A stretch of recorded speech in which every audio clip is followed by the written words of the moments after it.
Hello అండి, welcome to my vlog. ఇప్పుడు summer కదా, ఇది వడియాల సీజన్. ఇప్పుడు ఎండలు బాగా కొట్టేస్తున్నాయి కదండి. అవసరం ఉంటేనే తప్ప బయటకు వెళ్ళకండి, జాగ్రత్తలు పాటించండి. ఇక విషయానికి వస్తే మా ఇంట్లో మేము టమాటా వడియాలు పెట్టుకున్నాము. మీరు కూడా పెడతారు కదా, మీరు ఎలా చేశారో నాకు కామెంట్లో తెలియజేయండి. ఇప్పుడు మేము ఎలా చేసామో చెప్తాం. ఒక 2 కిలోల టమాటాలు తీసుకున్నాను. వాటికి తోడుగా ఒక 1/2 కేజీ పచ్చిమిర్చి తీసుకున్నాను. వాటిని ఫస్ట్ శుభ్రంగా కడిగి తుడుచుకున్నాను.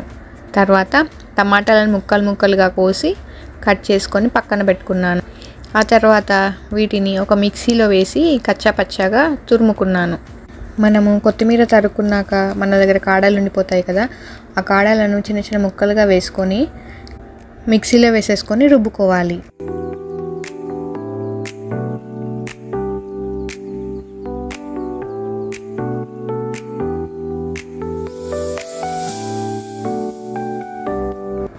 ఇక్కడ రుచి కోసము మనము నువ్వులు, జీలకర్ర వేసుకుంటాము. అవి ఎంత పాలలో అనేది చెప్తాను. దీనికి ఒక 1/2 కిలో నువ్వులు వేసుకోవాలి. ఆ మిశ్రమంతో బాగా కలుపుకోవాలి.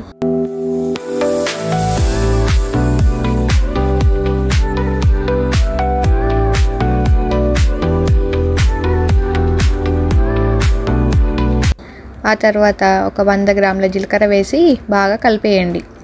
ఆ తర్వాత తగినంత ఉప్పు వేసేయండి. ఇక అటుకుల దగ్గరికి వచ్చేసిద్దాం. మొదటగా ఒక ప్లేట్ తీసుకొని దాని మీద పొడి పిండి చల్లండి.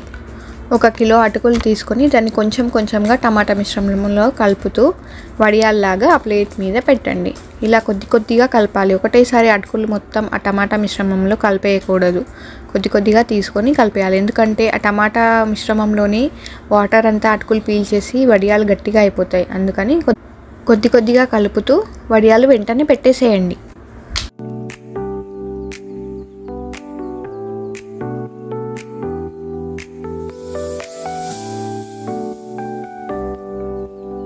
వీటిని అంటే ఆ ప్లేట్స్ని తీసుకెళ్ళి ఎండలో పెట్టేసేయండి. ఒక 3-4 డేస్ అట్లా ఉంచండి, అవి పూర్తిగా ఎండే వరకు. ఫస్ట్ 1 సైడ్ ఎండగానే వాటిని తిప్పేసి ఇంకొక సైడ్ కూడా ఎండబెట్టేసేయండి. అలా అయితే ఇవి బాగా ఎండుతాయి. ఇంకోటి ఏంటంటే, నైట్ టైం అలాగే బయటే ఉంచేయకండి. వాటిని తీసుకొచ్చి లోపల పెట్టేసేయండి, లేకపోతే మెత్తబడిపోతాయి.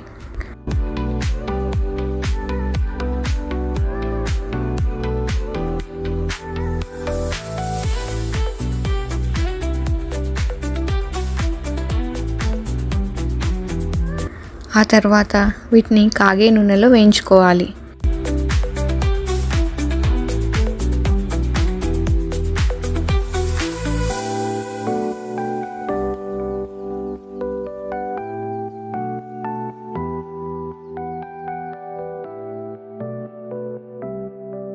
ఇది అన్నం పప్పుతో కలిపి తింటే ఆ టేస్టే వేరండి.